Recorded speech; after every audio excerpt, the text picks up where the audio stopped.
નમસ્કાર ગુજરાત. આજે આપણે જોઈશું 15 એપ્રિલ 2024નું મોસ્ટ ઇમ્પોર્ટન્ટ કરંટ અફેર.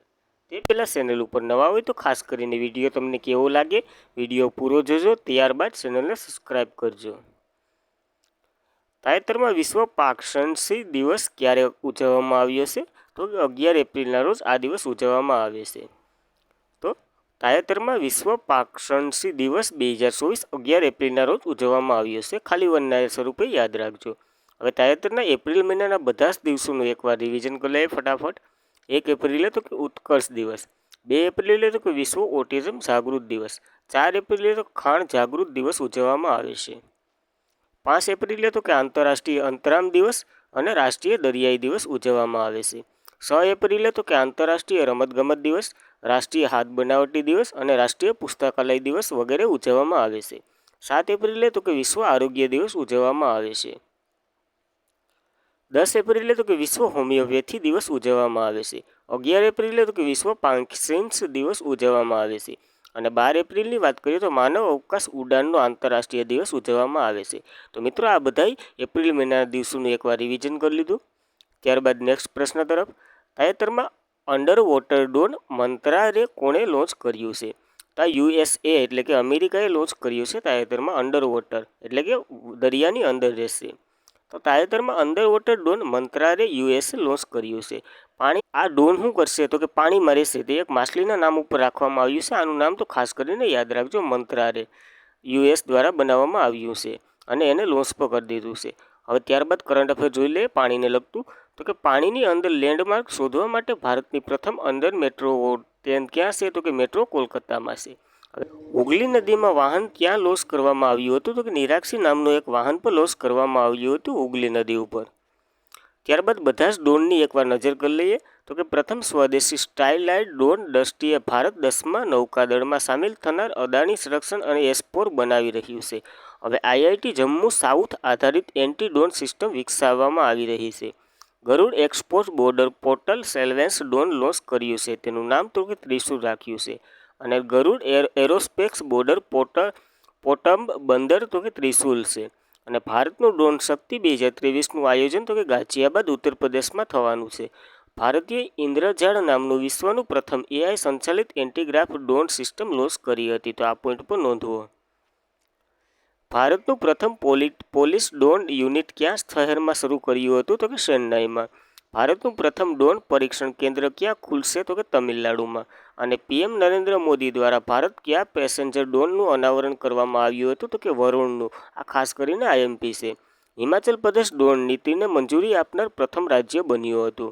આરોગ્યની સંભાળ માટે ડ્રોન લોન્ચ કરનાર પ્રથમ રાજ્ય તો કે ઉત્તરાખંડ બન્યું હતું. કયા દેશ ડ્રોનની આયાત પર પ્રતિબંધ મૂક્યો છે? તો કે ભારત અહીંયા જ વિકસાવશે. નાગરિક એરોસ્પેસમાં ડ્રોનની મંજૂરી આપતો દેશ તો કે ઇઝરાયલ છે. અને દેશની પ્રથમ ડ્રોન શાળા તો કે ગ્વાલિયર મધ્યપ્રદેશમાં બની હતી. ભારતની પ્રથમ ડ્રોન ફોક્સિન્સ લેબની સ્થાપના તો કે કેરળમાં થઈ હતી.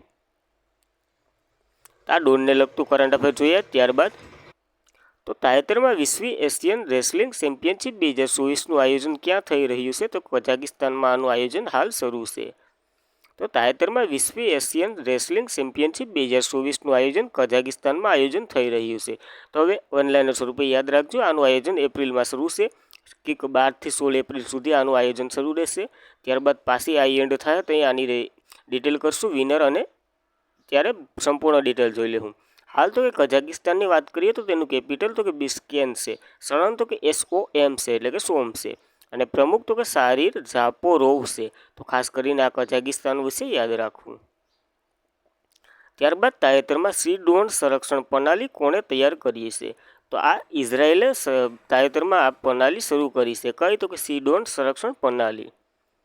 તો તાજેતરમાં સી ડ્રોન સંરક્ષણ પ્રણાલી કોણે તૈનાત કરી છે? તો કે ઇઝરાયેલે તૈનાત કરી છે. આ ખાસ કરીને યાદ રાખો ઓનલાઈન સ્વરૂપે. ભારતની એર ડિફેન્સ સિસ્ટમ તો કે સમર છે. અને અમેરિકા એર ડિફેન્સ સિસ્ટમ તો કે તડાદ છે. અને રશિયાની એર ડિફેન્સ સિસ્ટમ તો કે S-400 છે. તો આ વગેરે ડ્રોન ડિફેન્સ સિસ્ટમ ખાસ કરીને યાદ રાખવી એરને લગતી. આ સી ડોમ સરસામાં રહ્યું છે તો આનામાંથી પ્રશ્ન આવી શકે. ત્યારબાદ ઇઝરાયલની વાત કરીએ તો તેની રાજધાની તો કે જેરુસલેમ છે. અને કર તો કે ઇઝરાયલનું નવું રેસકલ છે. અને પ્રમુખ તો કે આઇઝેન હારઝોગ છે. અને પીએમ તો કે બેન્જામિન નેતન્યાહુ છે. તો આ ઇઝરાયલ વિશે એટલી માહિતી લીધી. ત્યારબાદ નેક્સ્ટ પ્રશ્ન તરફ જઈએ. ત્યારબાદ એપ્રિલ 2024માં ભારત અને કયા દેશ વચ્ચે ડિજિટલ 2024 સંયુક્ત લશ્કરી કવાયતનું આયોજન થશે? તો ભારત અને ઉઝબેકિસ્તાન વચ્ચે આ કવાયતનું આયોજન થશે. તો એપ્રિલ 2024માં ભારત અને ઉઝબેકિસ્તાન દેશ વચ્ચે ડિજિટલ 2024 લશ્કરી કવાયતનું આયોજન થશે. તો હવે ઉઝબેકિસ્તાન વિશે વાત કરીએ તો કરસ્તર ડિજિટલ 2024 છે. ભારત અને ઉઝબેકિસ્તાન વચ્ચે આનું આયોજન થશે. 15થી 28 એપ્રિલ 2024 દરમિયાન આનું આયોજન થશે. ને આ 5મી આવૃત્તિ છે. ઉઝબેકિસ્તાન તેમસના જિલ્લામાં એટલે કે ઉઝબેકિસ્તાનમાં આનું આયોજન થઈ રહ્યું છે હાલ. ચોથી આવૃત્તિ 2024 ફેબ્રુઆરી 2023ના રોજ પિથોરાગઢ ઉત્તરાખંડમાં થઈ હતી આની. હવે ઉઝબેકિસ્તાનમાં નવેમ્બર 2019માં પ્રથમ આવૃત્તિ યોજાઈ એટલે 2019થી શરૂઆત છે. હાલ તો કે 2024 છે. હવે કેપિટલ તો કે તારકંદ છે અને શરણ તો કે સોમ છે અને વડા હાલના તો કે અબ્દુલ્લા નિમાટોવી એવી પોર છે અને પ્રમુખ તો કે શવકત મજીયોવર છે. તો આ ઉઝબેકિસ્તાન વિશે વાત કરી. ત્યારબાદ બધી જ કવાયતોનું એકવાર રિવિઝન કરી લઈએ. તો કે રણ ચક્રવાત ભારત અને યુએઈ વચ્ચે થઈ હતી રાજસ્થાનમાં. સહયોગ કજિંગ તો કે ભારત અને જાપાન વચ્ચે થઈ હતી ચેન્નાઈમાં. અથુથમા ભૂતપૂર્વ તો કે ભારત અને થાઇલેન્ડ વચ્ચે થઈ હતી આ કવાયત. ચક્રવાત EX તો કે ભારત અને ઇજિપ્ત વચ્ચે થઈ હતી ઇજિપ્તમાં. ડેઝર્ટ ભૂતપૂર્વ તો કે 11મી આવૃત્તિ હતી ભારત અને કઝાકિસ્તાન વચ્ચે થઈ હતી એમપીમાં બકલોલમાં. સ્ટેફર્ડ ડિફેન્સ 2024 તો કે નાટો દ્વારા આનું આયોજન કરવામાં આવ્યું હતું.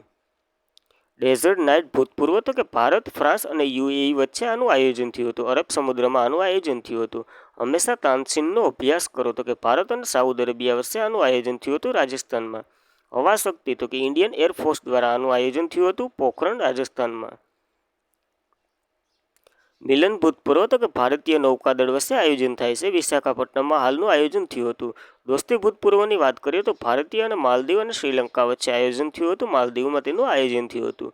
સમુદ્ર લક્ષ્મણની વાત કરીએ તો ભારત અને મલેશિયા વચ્ચે આયોજન થાય છે. આ વખતનું આયોજન વિશાખાપટ્ટનમમાં થયું હતું. સી ડિફેન્સ ભૂતપૂર્વની વાત કરીએ તો ભારત અને યુએસ વચ્ચે આયોજન થાય છે. આ વખતેનું આયોજન પ્લોટ બેલ અંદમાન નિકોબારનું કેપિટલ છે ત્યાં તેનું આયોજન થયું હતું. કટલેર એક્સપ્રેસ એક્સની વાત કરીએ તો INS તીરે તેમાં ભાગ લીધો હતો. 16 દેશો વચ્ચે આયોજન થાય છે. સેલ્સનું કેપિટલ છે પ્લોટ વિક્ટોરિયા ત્યાં તેનું આયોજન થયું હતું.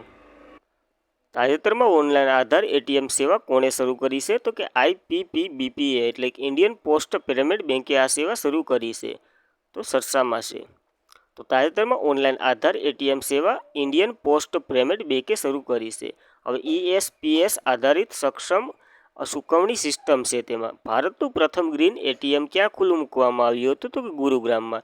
અને ભારતનું પ્રથમ રિયલ ટાઈમ ગોલ્ડન ATM ખુલ્લું ક્યાં મૂક્યું હતું? તો કે હૈદરાબાદ ખાતે.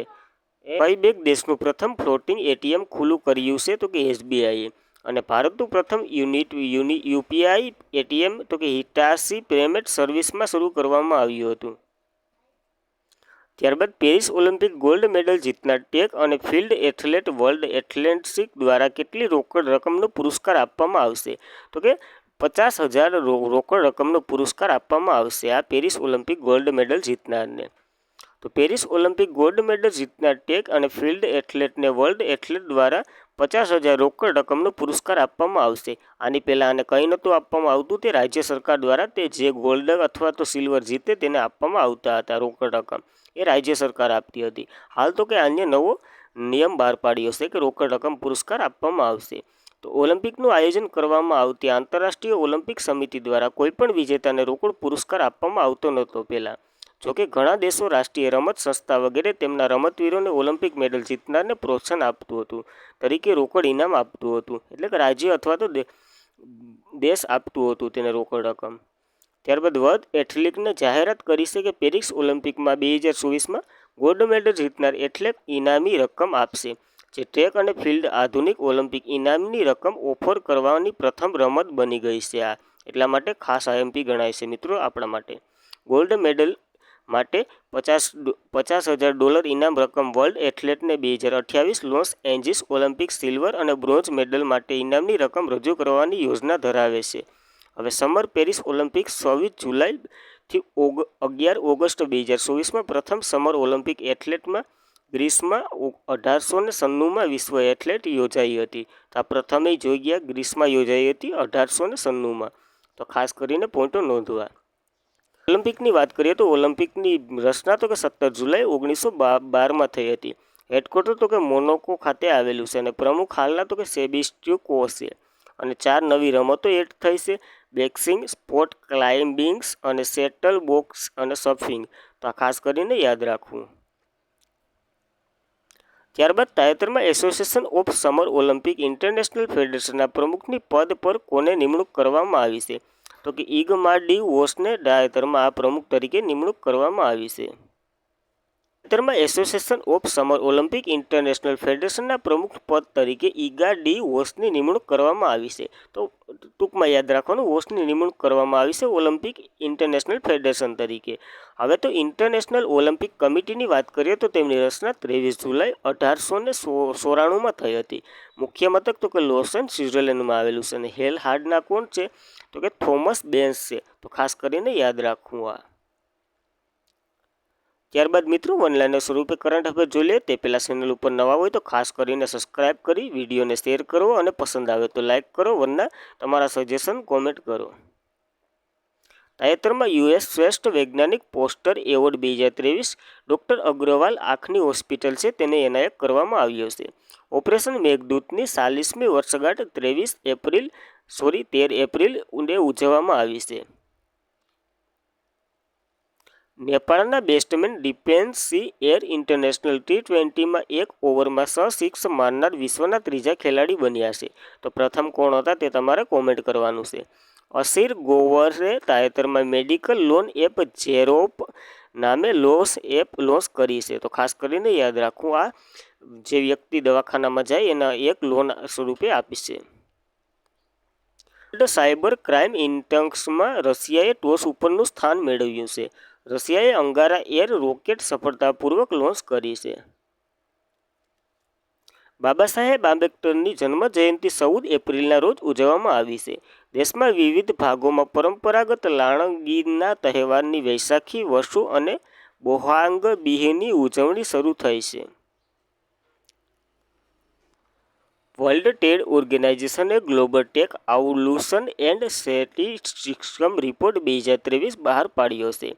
ઈરાને સેંકડો એરિયલ ડ્રોન અને મિસાઇલ વર્લ્ડ ઇઝરાયલ પર હુમલા કરવા માટે તૈનાત કર્યું છે. ડૉક્ટર ગગનદીપ કાંગ પ્રતિષ્ઠિત જ્હોન ડર્ક ગર્ડન ગ્લોબલ હેલ્થ એવોર્ડથી સન્માનિત થયા છે. ગોપી થોડાકુર બ્લુ ઓરિયન્જન સાથે અવકાશ પર્યટન પર જનાર પ્રથમ ભારતીય પાયલોટર બન્યા છે. તો thank you for watching this video. જય હિન્દ વિદ્યાર્થી મિત્રો, તમારો દિવસ શુભ રહે.